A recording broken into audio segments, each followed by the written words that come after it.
الف، اس یقین کے ساتھ کہ اگر یہ الف سمجھ میں آ گیا تو پھر سب سمجھ میں آ جائے گا۔ یاد رکھیے گا میں اس الف کی بات نہیں کر رہا ہوں جو الف لام اور فا کا مرکب ہے، نہیں، جو ملا کے بنتا ہے وہ نہیں۔ میں اسم کی بات نہیں کر رہا ہوں، اس کے مسمى کی بات کر رہا ہوں، یعنی وہ الف جس کی شکل ایک دم ایسے ہوتی ہے اسٹیٹ، میں اس الف کی بات کر رہا ہوں۔ مجھے اچھی طرح یاد ہے سبحانی میاں نے بھی ان سے فیض لیا ہے اور میں نے بہت زیادہ لیا ہے۔ میری نانی مخدومہ، پیار سے ہم لوگ انہیں ننا کہتے تھے، ان کی ایک اسٹائل تھی عربی اردو پڑھانے کی، آج مجھے احساس ہو رہا ہے۔ وہ فرماتی تھی جیسے الف جب پڑھانا ہوتا کہتی تھی الف سے اللہ کو پہچان، با سے بڑوں کا کہنا مان، تا سے توبہ کر انسان، سا سے ثابت رکھ ایمان، جیم سے جنت کو تو جان۔ یہ ان کا ایک طریقہ تھا۔ اس وقت مجھے نہیں سمجھ میں آیا کہ نانی اس طرح کیوں پڑھاتی، لیکن جب میں بغداد شریف میں پہنچا اور وہاں ایک مخطوطہ دیکھا جنید بغدادی کا غوث پاک کی لائبریری میں، سرکار جنید بغدادی فرماتے ہیں کہ جس نے الف کو پہچانا، توجہ چاہوں گا، اس نے خدا کو پہچان لیا۔ لکھتے ہیں من عرف حقیقت الالف فقد عرف اللہ، جس نے الف کی حقیقت کو پہچان لیا اس نے گویا خدا کو پہچان لیا۔ اس وقت تو خیر پڑھ لیا، پھر غور کرنا شروع کیا آخر الف میں ایسا ہے کیا، تو کچھ چیزیں مجھے سمجھ میں آئی ہیں، وہی آپ کے حوالے کر کے گزر جاؤں گا۔ الف کی پہلی خوبی یہ ہے، پہلی خوبی کہ الف ساکن ہوتا ہے۔ کیا ہوتا ہے؟ آپ نے کہیں دیکھا کسی بھی، چاہے عام پارا اٹھا لو یا قاعدہ بغدادی اٹھا لو، الف پر کبھی زبر زیر پیش دیکھا ہے؟ کیونکہ الف پہ اگر زبر آ گیا، زیر آ گیا، پیش آ گیا تو الف الف نہیں حمزہ ہو جاتا ہے۔ کیا ہو جاتا ہے؟ زور سے بولو۔ وہ الف نہیں رہتا۔ الف کی شان یہ ہے کہ وہ ساکن ہے، ساکن، دوسرے حروف کو وہ حرکت دے رہا ہے مگر خود سکون میں ہے۔ یہی وجہ ہے کہ جس نے حقیقت الف کو پہچان لیا اس کے دل کو سکون مل گیا۔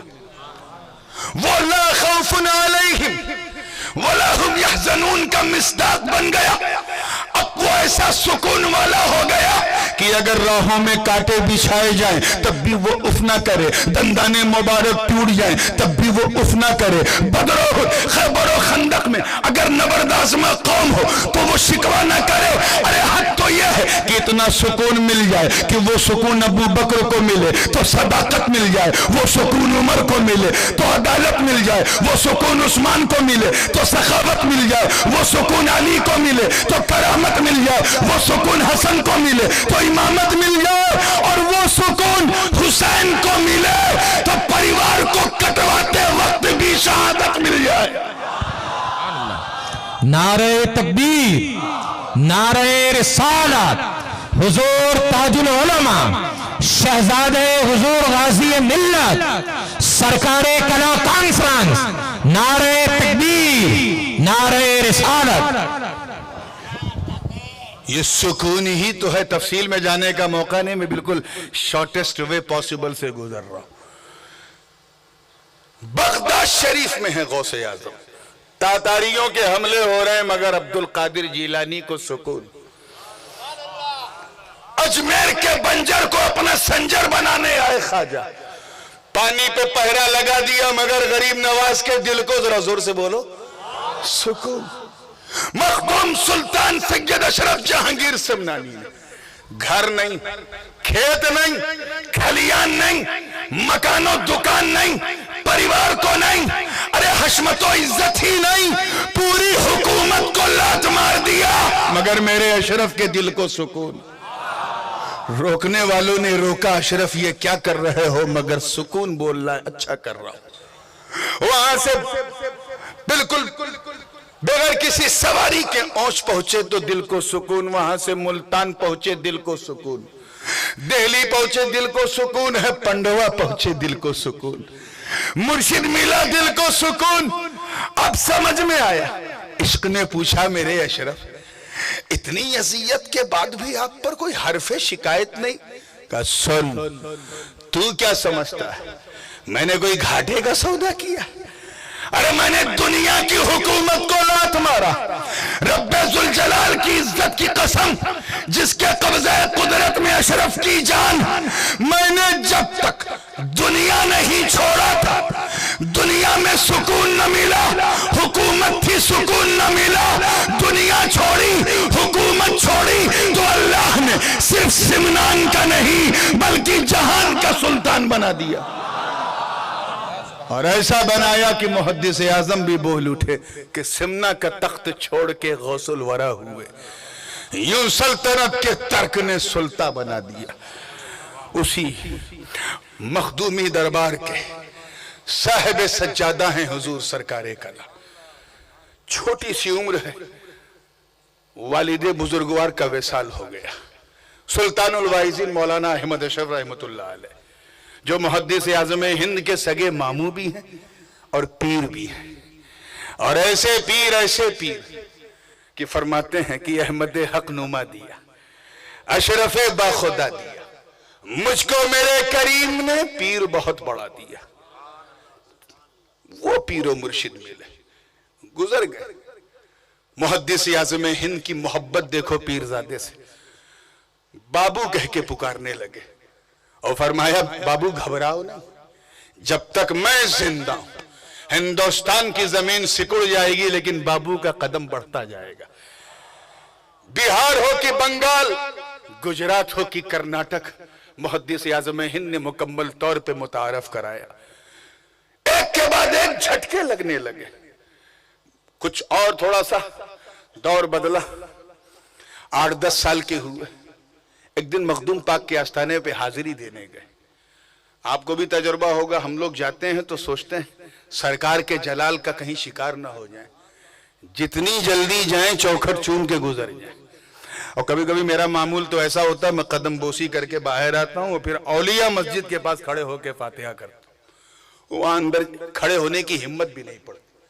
سرکار کلا کا بچپن ہے، چلے گئے، رات کی ٹھنڈک تھی، کونے میں بیٹھے بیٹھے سو گئے، مجاور نے دیکھا درگاہ خالی ہے، دروازہ بند کیا، رات کو قریب 1:30-2 بجے کے آس پاس حضرت کی آنکھ کھلی تو دیکھا سناٹا، ٹھنڈک محسوس ہوئی، کیا کروں؟ تو مخدوم اشرف جہانگیر سمنانی اور سیدنا عبدالرزاق جیلانی کے بیچ میں جو جگہ ہے وہاں میرا پیر سو گیا۔